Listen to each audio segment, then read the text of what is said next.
Olha só, o uso das telas é cada vez mais comum, né? Todo dia passamos horas conectados a algum dispositivo. O problema é que toda essa exposição às telas pode prejudicar a saúde dos nossos olhos. Por isso é importante ficar atento a alguns detalhes que podem minimizar os riscos. Para conversar comigo sobre esse assunto, eu convidei o oftalmologista do Instituto Pan-Americano da Visão, Ricardo Antônio Pereira, doutor que está conectado aqui junto com a gente. Bom dia, bem-vindo.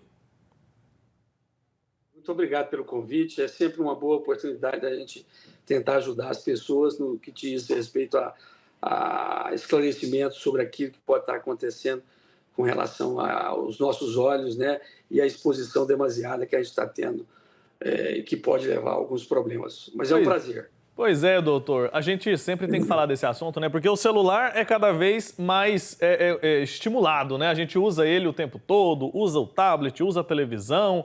Inclusive agora a gente estava conversando com o telespectador usando as redes sociais, o celular. Mas como que esse excesso, esse aumento do uso de dispositivos digitais podem prejudicar a nossa visão? Quais são os problemas que podem surgir, os problemas oculares que podem surgir a partir desse uso demasiado desse tipo de aparelho? A, a literatura, a gente, quando vai ler alguma coisa a esse respeito, ela fala sempre sobre os devices. O que são devices? Devices nada mais são do que o telefone, o aparelho de telefone celular, o iPad, os computadores, todas essas pequenas telas que são oferecidas para as crianças para a gente tirar como se diz assim, tirar a atenção da criança. Um minutinho, por favor. Desculpa. Bom, esse device, ele é um aparelho que gera uma emissão de luz. O principal problema hoje já detectado nem sempre é a emissão de luz. O principal problema já hoje determinado é a proximidade que tem esses devices dos nossos olhos. Então, a miopia é um problema em ascensão, é um problema em crescimento no mundo inteiro, por causa exatamente dos celulares em maior proporção. Mas isso não exclui os iPads, não exclui as outras situações. Essa situação da aproximação do objeto de mirada, que nós chamamos demasiada aos olhos, está causando uma miopia que nós chamamos de miopia de espasmo. E, consequentemente, essa miopia pode se transformar numa doença verdadeira. E a miopia ela tem como fator de risco para o glaucoma e para os problemas da retina. Então, a observância demasiada, principalmente de jovens, no aparelho de celular ou no iPad, é muito ruim esse tempo todo. No Japão, hoje, há uma lei que determina que as crianças tenham que ficar fora de casa, ou seja, sem acesso aos devices, por no mínimo 2 horas por dia. Na Coreia do Sul, hoje eles já determinam que qualquer tipo de iPad ou computador tenha que manter uma distância mínima de 45 a 50 centímetros da face da criança. Isso são os problemas relacionados à miopia. Agora, você tem os problemas relacionados também à emissão da luz azul artificial, que é uma luz potencialmente crítica para o olho, para a retina, né? Causando a degeneração macular relacionada à idade. Doutor, Mas são problemas de comportamento que nós estamos enfrentando hoje. doutor, a gente pode dizer que no caso das crianças é mais perigoso do que no caso dos adultos ou não? Todo mundo corre risco com essa exposição exagerada? Não, de maneira disparada, o problema para a criança é muito mais grave do que para o adulto.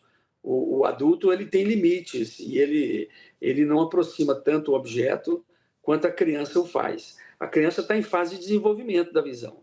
Esse desenvolvimento da visão é muito perigoso, a miopização dessas crianças e a transformação, até mesmo problemas de coluna cervical, tem uma série de outros problemas causados pelo...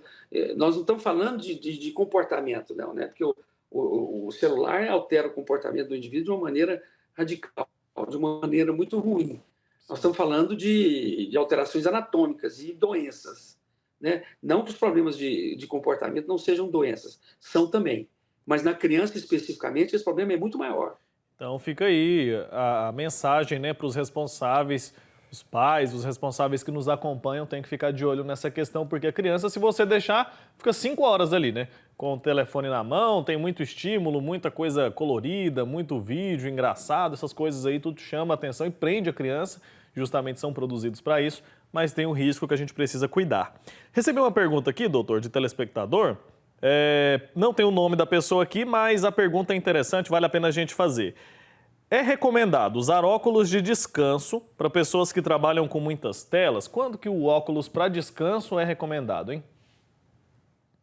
Existe uma lente amarela, que ela bloqueia o comprimento de onda de luz azul. E isso dá muito conforto ao paciente. A luz azul natural, oriunda da própria natureza, ela é menos nociva do que a luz azul artificial. O que nós chamaríamos de óculos de descanso? Óculos escuros?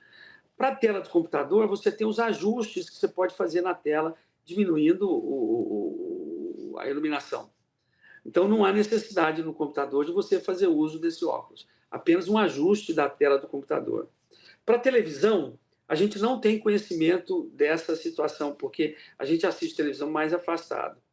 Então, nós não temos nenhum conhecimento de que a televisão possa emitir algum tipo de radiação, como pode emitir a luz azul da tela do computador, que fica muito próximo a gente.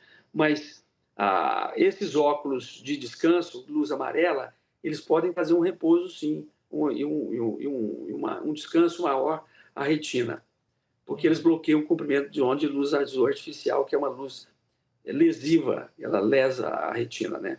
Tá certo. Agora, é o seguinte, quero saber também quais são os sintomas da chamada fadiga ocular. Quando que a gente precisa começar a prestar atenção ali de que a gente pode estar tendo algum prejuízo justamente por conta dessa exposição exagerada às telas? A fadiga ocular, alguns interpretam como seja a miopização do olho. Ela tem a ver com a visão à distância, quando você começa a melhorar muito a visão de perto e piorar a visão de longe. No indivíduo que é jovem, isso é muito ruim, porque aí está denotando que você está fazendo um espasmo de um músculo que tem dentro do olho, que pode trazer consequências maiores no crescimento desse olho, ou seja, pode estimular o crescimento do olho.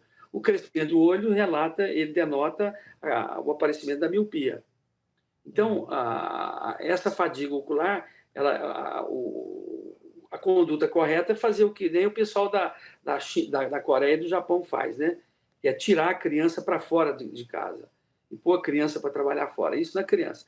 No adulto, é uma exposição de menor tempo, de menor duração à tela do computador e um afastamento maior da tela do computador. Certo. Quando a gente fala sobre excessos, só para a gente deixar de uma forma mais concreta para quem nos acompanha, a gente está falando aqui de quantas horas por dia ou de quantos minutos por dia? A gente está falando de 1 hora, de 5 horas, de 6 horas de exposição. Existe algo que é consenso entre os especialistas do que é o considerado o excessivo? Sim, a partir de 1 hora seguida é considerado excessivo, sim. A gente tem que lembrar que existem outros problemas também relacionados à tela do computador, que é a frequência de piscamento. O indivíduo que está no computador, normalmente ele passa a ter um pouco também de olho seco. O olho seco é porque a frequência de piscamento desse indivíduo diminui bastante. O ideal seria você trabalhar em torno de 45 minutos, 1 hora, e descansar aí 3, 4, 5 minutos, olhando para longe, fazendo outro tipo de mirada que não seja o computador. Nós não temos ainda nenhum estudo que diga, olha, 7 horas por dia, 6 horas por dia. Não tem estudo sobre isso. Nós temos alguns estudos com relação ao cansaço, né? Esse tipo de comprometimento que tem, principalmente com relação ao olho seco. O paciente que usa muito computador tem que procurar usar lubrificantes oculares com maior frequência e descansar ali 3, 4, 5 minutos no intervalo de 45 minutos a 1 hora. Tá certo. Agora, a iluminação do ambiente. Muita gente, a hora que vai trabalhar ali no computador, apaga a luz. Apaga a luz do escritório, apaga a luz do quarto. Isso aí interfere de alguma maneira ou não? Não. A iluminação ambiental, ela pode aumentar o contraste. O que é o contraste? A tela do seu computador, ela fica com um contraste maior com relação ao meio ambiente. A iluminação, ela tem que ser sempre indireta, nunca diretamente aos olhos do paciente. E por isso que a gente recomenda afastar-se um pouco mais da tela do que aquele que do que normalmente se faz. Afastando da tela a iluminação mais tênue, é claro que isso tudo colabora para diminuir o olho seco e para diminuir até mesmo o espasmo de acomodação, né? Tá certo, doutor Ricardo Antônio, muito obrigado pelo seu tempo aqui com a gente. Obrigado pelos esclarecimentos e pelo alerta também a quem nos acompanha. Até uma próxima oportunidade, viu, doutor? Eu que te Certo. agradeço, Chico. Muito obrigado pela oportunidade. É sempre bom esse tipo de atitude para com os nossos correlatos. Muito obrigado. Com certeza, viu? Importante a informação para que a gente evite os transtornos, né? Que a gente consiga se prevenir ali de um problema mais sério na visão por causa do uso excessivo de telas.